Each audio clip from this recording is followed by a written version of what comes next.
I'm Chelsea from Montero Manor, and today I'm going to show you how to whitewash a fireplace. But before we begin, let me show you the techniques I use to paint the fireplace. These are the items that I'm going to use to complete the project.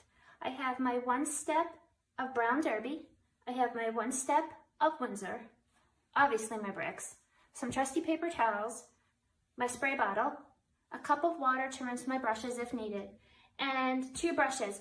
I have a synthetic brush and a chippy brush. You can use whatever brush you want to do this first part. I'm choosing brown derby and Windsor for 2 reasons. 1, they complement each other. They really look well next to one another. And 2, my client has a traditional red fireplace. The browns will help tone down the red in the bricks and really help that white pop off the fireplace.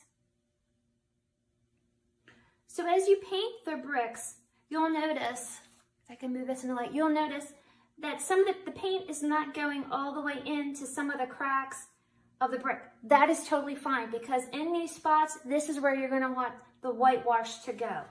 However, if you can kind of see right in here, I'm not sure if the light can show you, the bricks are really porous and the paint is literally getting sucked into the brick.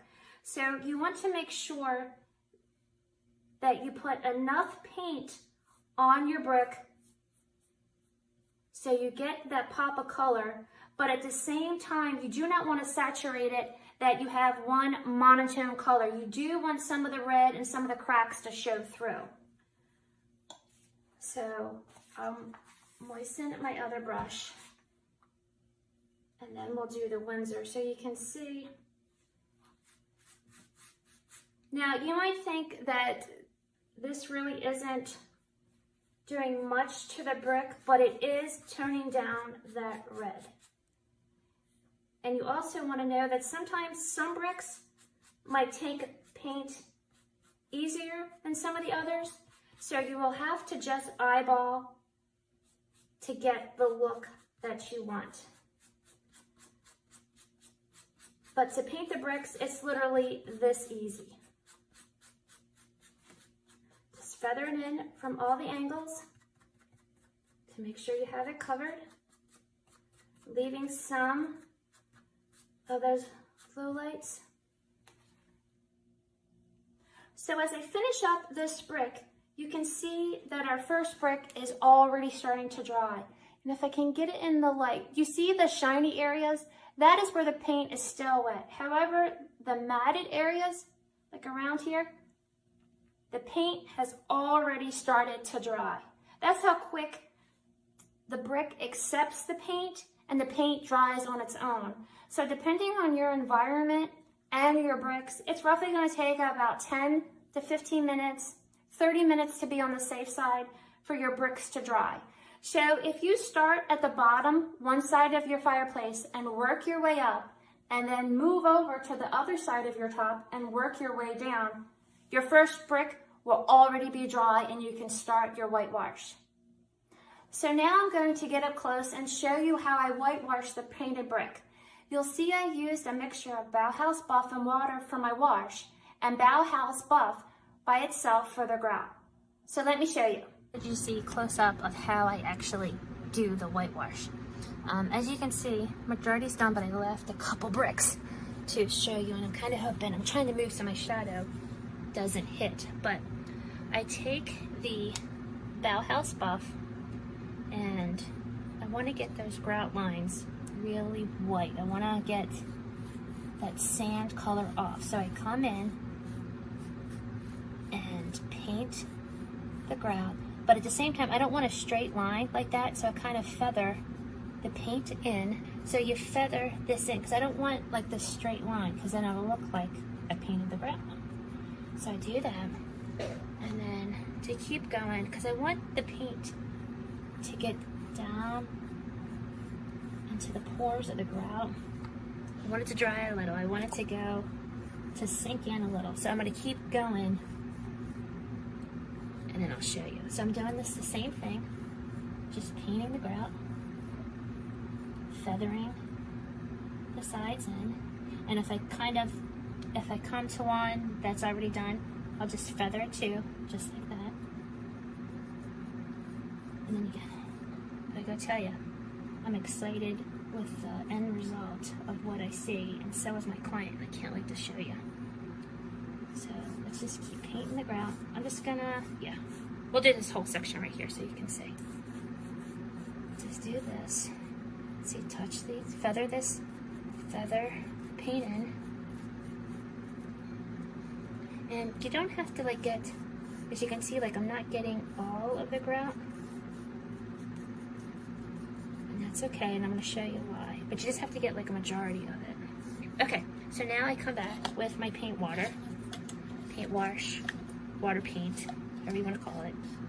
And I literally just go over the whole thing, the grout and the brick. But at the same time, because see how we have like these little, the crevices that haven't gotten the paint? Feather up the ends. Okay, so we're gonna do the same thing here. And then definitely be careful on the edges because it will, obviously it's water, it will drip over. And you gotta catch those drops because it will. The one good thing about this with the paint, the one step being water-based, as long as you catch it in enough time, you can use water to manipulate it and move it around. But another good thing with this one step, it has a matte sealer in it. So once I get all this done, I'm done. I don't have to seal it or nothing, it's already in there. And I can't tell you how ecstatic that makes me. Almost done. Then I'm going to show you the next step. Okay, so as you see, I didn't take my time, but I didn't rush. The paint's still on there. And now we're going to wipe it off. We're going to wipe it back. Let me make sure I get these edges. Yes, and then I take just a regular old painting sponge, and this is kind of saturated. Use this as a negative tool to pull it off, pull some of it off, pull some of that moisture and some of that water off. And it also can help blend if you have any of those like hard lines. Because watch, go through here, where it was before. And then you can kind of like shade it, like you do. And then one good thing about, especially these like blue round sponges, like this one, it's already saturated. It's getting into those cracks, and it's not ripping the sponge or anything. And then also with this, I can get the water down paint into these cracks.